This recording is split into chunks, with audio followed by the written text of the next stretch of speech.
Yo guys, what's up? Welcome to this weapon special on Battlefield 1, a showcase of all low rank weapons, which I will not be using in my history series Finn's War Tales. I'm only using the standard classes in that series, but nevertheless, here is part 1 of the remaining Battlefield guns, and in my opinion, this Mondragon is defo one of the deadliest catches in the game, an extremely powerful semi-auto assault rifle that only requires 3 hits for a kill.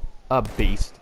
I'm not that positive about the auto-loading 8.35, who has a rather tiny magazine of 5 bullets, and this game requires quite some bullets before enemy targets go down, so you spend as much time reloading as you do shooting with this gun. But it gave me the feeling of shooting moving targets at the county fair. Not a convincing way of defending yourself from snipers and LMG gunners, but a challenge. Who doesn't like a challenge? A better means for terminating enemy players is the Battlefield version of the VMP called Automatico M1918, an SMG with little recoil but damn good hipfire, better than the statistics show you. It's comparable to the VMP from Black Ops 3 and the SAC-3 from Advanced Warfare, a spray gun with low accuracy. An extra challenge is to keep the enemy in your sight with the ammo clip on top that blocks your view, but if you want to be running and gunning, be all you can be, and attack enemy positions using the flanks, I can say that this weapon is, a decent choice. No hard feelings and quite some range on it as well, turning it into a hardcore non-stop train of amusement. Its big brother is called Madsen Low Weight. That's an LMG, obviously, and it has excellent balance when it comes down to hip firing. Quite astonishing how head glitching is not even required. The iron sights works nicely, no complaints about that.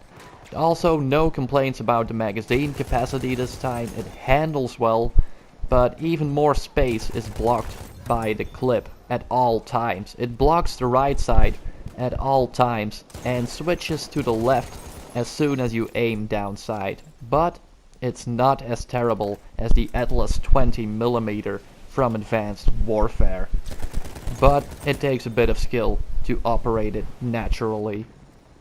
The next LMG, the M1909 Benet Mercier, has a clip smack in the middle that moves from right to left as you fire more bullets and your round of ammo runs out. It's very cool to see, actually.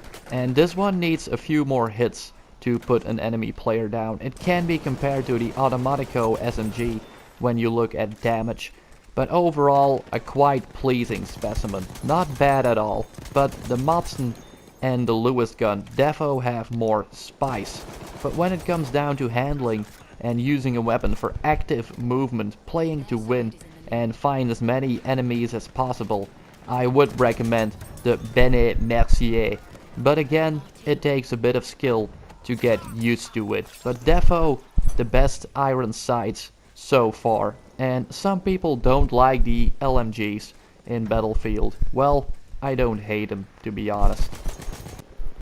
The best overall gun in my opinion, best handling, best accuracy, best range and damage, as well as the semi-auto fire rate, is the Selbstlader M1916. If you would play Battlefield every day and only use the Hellrieger and the Selbstlader, your KD ratio might be very impressive. This game teaches players to become better, to aim properly with flawless hit detection without checking your minimap for red dots all the time.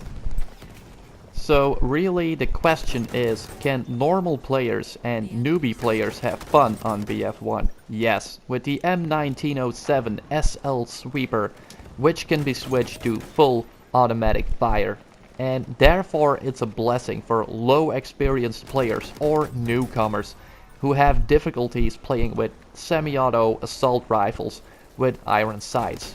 Beware its range though. You know, just like any assault rifle, you will be a lot more efficient when you use semi-auto fire for possible long shot kills. On mid-long range though, you can just let go. Keep firing until you see that red name in the middle of your screen. So yes, this sweeper is defo your daddy gun if you're looking for some random fun.